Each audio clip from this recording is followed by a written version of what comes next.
ঢাকা বিশ্ববিদ্যালয়ের রাজনীতির বাতাসে হঠাৎ করেই এক পুরনো চেনা অথচ প্রায় অব্যক্ত বাস্তবতা হানা দিয়েছে।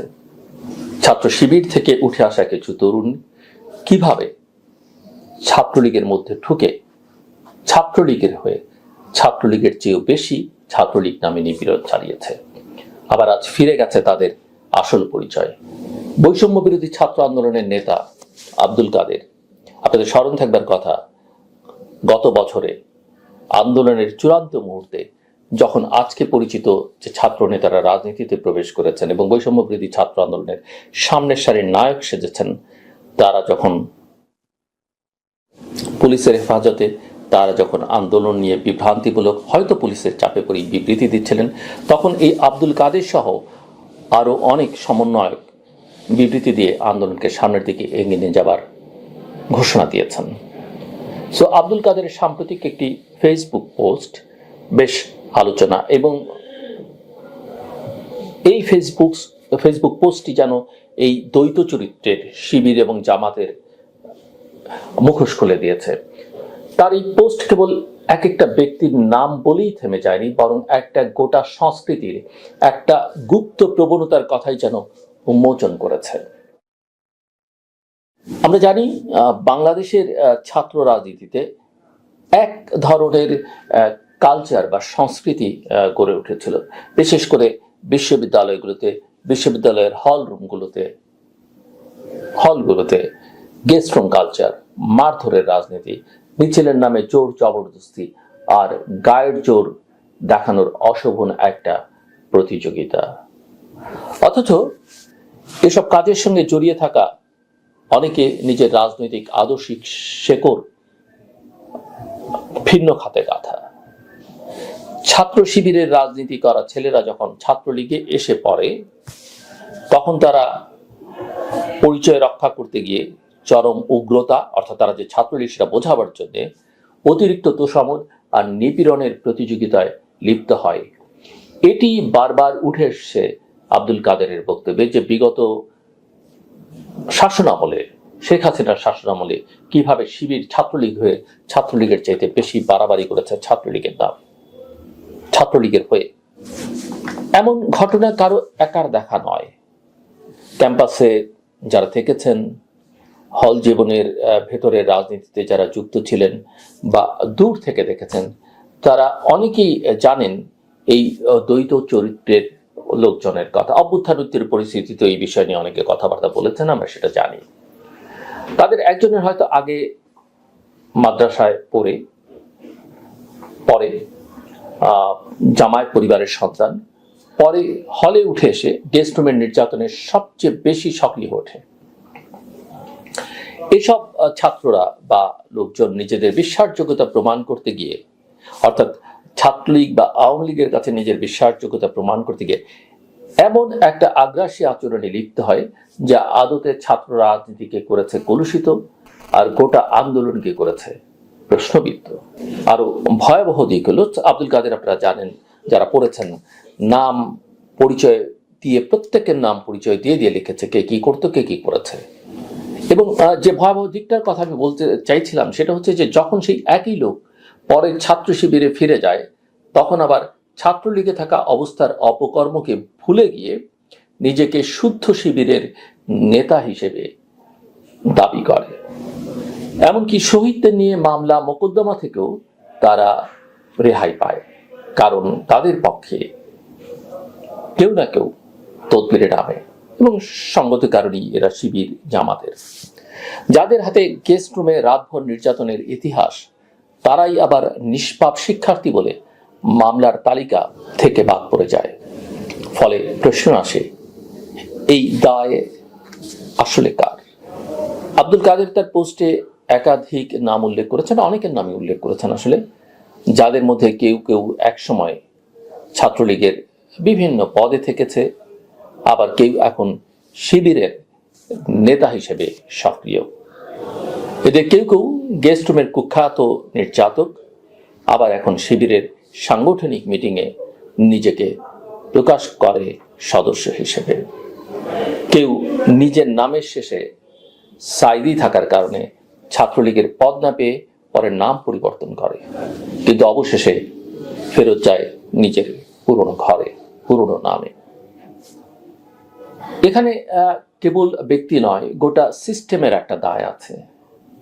যদি একটা রাজনৈতিক দল বা সংগঠন তার ভেতরে প্রবেশকারী এজেন্টদের চিনতে না পারে, কিংবা কোনো সংগঠন বা দল যদি নিজের লোকদের অন্য দলের মধ্যে ভিড়িয়ে দেয়, কিংবা কেউ চিনেও তার দৌরাত্ম্যকে প্রশ্রয় দেয়, তাহলে তা কেবল প্রতিপক্ষের ষড়যন্ত্র নয়, নিজের ভেতরেরও ব্যর্থতা।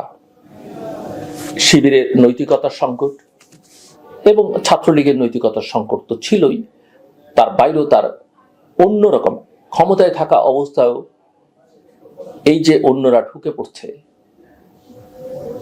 ঠুকে নানা রকমের অপকর্মে যুক্ত হচ্ছে, সেটাও এক ধরনের সাংগঠনিক ব্যর্থতা, এমনকি কোনো কোনো ক্ষেত্রে প্রশাসনিক সরকারের ব্যর্থতা বলা যেতে পারে। ছাত্রলীগের নাম ব্যবহার করে যারা নির্যাতনে লিপ্ত হয়েছে, তারা কেবল ছাত্র লীগকেই নয়, ছাত্র রাজনীতিকে কলঙ্কিত করেছে, আর শিবিরও এই কলঙ্কের দায়ভার এড়াতে পারে না। আরেকদিকে এই ইস্যু উঠে এসছে এমন এক সময়ে যখন জাতি এখনো আহত হয়ে আছে গত বছরের সেই নির্মম জুলাই অভ্যুত্থানের স্মৃতিতে।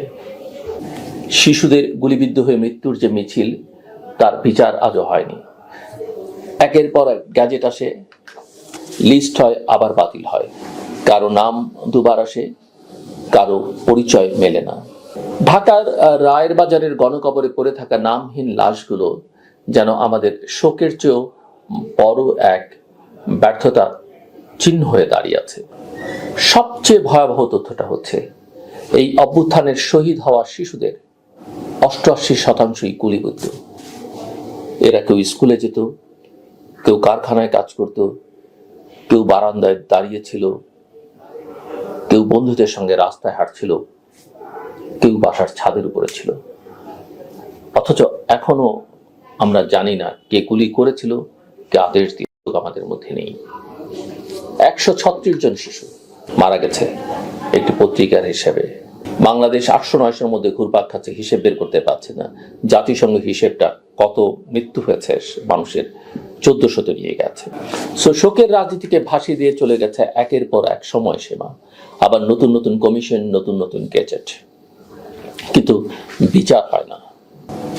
এমন একটা প্রেক্ষাপটে যখন গোপন শিবির লীগ সমীকরণ ফাঁস হয়, তখন সাধারণ মানুষ বিভ্রান্ত হয়ে, নিঃসন্দেহে বিভ্রান্ত হয়ে পড়ে। আসলে কে কার লোক, কোন বিচার হবে, আর কারা পার পেয়ে যাবে।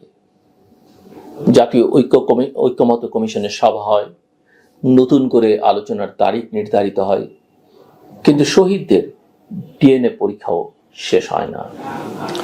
এমনকি অনেক শিশুর মরদেহ এখনো হাসপাতালের মর্গে পড়ে আছে, কোনো স্বজনের দাবি নেই। এসব শহীদের মা বাবা আজও জানে না তাদের সন্তান কি শহীদ হিসেবে স্বীকৃতি পেয়েছে, নাকি ভুলে যাওয়া এক সংখ্যা হয়ে গেছে।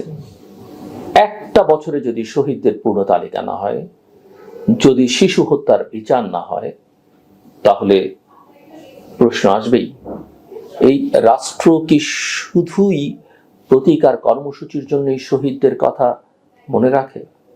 প্রশ্নটা করা কি খুব অমূলক হবে? অন্যদিকে সনদের খসড়া নিয়েও মতভেদ স্পষ্ট। কে সই করবে, কে করবে না, কার মতামত অন্তর্ভুক্ত হলো, এসব নিয়ে চলছে দলগুলোর দর কষাকষি। আর খাবার দাবার তো আমরা দেখছি। অথচ শহীদদের স্বজনরা চাইছেন শুধুই বিচার আর স্বীকৃতি। কিন্তু বাস্তবতা হচ্ছে, আমরা যাদের রক্তের ঋণে রাষ্ট্রটিকে শোধ করি, তাদের নামটুকু পর্যন্ত ঠিক করে রাখতে পারি না। আজকে 1 বছর পর যখন কেউ শহীদের মা হয়ে বলে ছেলেকে ছাড়া আর কিছু ভালো লাগে না, তখন সেটি কেবল একটি ব্যক্তিগত শোক নয়, বরং সমষ্টির ব্যর্থতা। আর যখন কেউ বলে রাজনীতি যদি স্ক্রিনশট দিয়ে চালাতে হয়, তাহলে অনেকের ক্যারিয়ার থাকবে না, তখন বোঝা যায় কাদের রক্ষা করতে কত নিচে নামা যায়।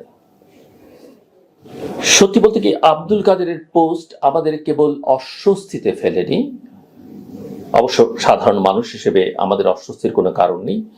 যেসব রাজনৈতিক দলের সঙ্গে সংশ্লিষ্ট তাদের অস্বস্তি হবার কথা, কিন্তু যে ব্যবস্থার মধ্যে আছে, যে রাজনৈতিক সংস্কৃতির অংশ আমরা, সে কারণে খানিকটা অস্বস্তি আমাদের মধ্যে আছে। এবং শুধুই সেটা অস্বস্তির মধ্যে সীমাবদ্ধ নয়, বরং একটি আয়নার সামনে দাঁড় করিয়ে দিয়েছে। এবং যেই আয়নার সামনে দাঁড়িয়ে আমরা দেখতে পাচ্ছি কেউ ছাত্রলীগের মুখোশ পরে শিবিরের কাজ করছে, আবার কেউ শিবিরের দায়িত্বে থেকে ছাত্রলীগের নিপীড়কদের রক্ষা করছে। এই যে রাজনীতি, এটা যে কতটা ভয়াবহ তা বুঝতে হলে কেবল গেজেট বা চার্টার নয়, দরকার একবার নিজের চোখটাকে বন্ধ করে আহাদ, আনাস কিংবা তাইমের মুখগুলো মনে করা, যারা হয়তো ডাক্তার হতে চেয়েছিল, কেউ ছিল অষ্টম শ্রেণীর ছাত্র, কেউ বা গিয়েছিল মিছিলে অংশ নিতে। তাদের মৃত্যু ছিল বাস্তব, রক্ত ছিল নির্দোষ, কিন্তু বিচার এখনো কাগজের স্তূপে আটকে আছে। আর আমরা যারা বেঁচে আছি, যারা কথা বলি, যারা লিখি, যারা উৎসব আয়োজন, বছর পূর্তির উৎসাহে মত্ত, তাদের একটাই দায়িত্ব, এই সত্যগুলো ভুলে না যাওয়া। সবার দায়িত্ব, বিশেষ করে যারা কথা বলি, যারা লিখি। যত মুখোশই পড়ুক, যত বড় সংগঠনের ছায়াতলে থাকুক, অপরাধীকে অপরাধী বলা, শহীদকে শহীদ বলা এক্ষুনি জরুরি, এখনই। আমার কথা শুনবার জন্য আপনাদের অসংখ্য ধন্যবাদ, আপনাদের সবার জন্য শুভকামনা।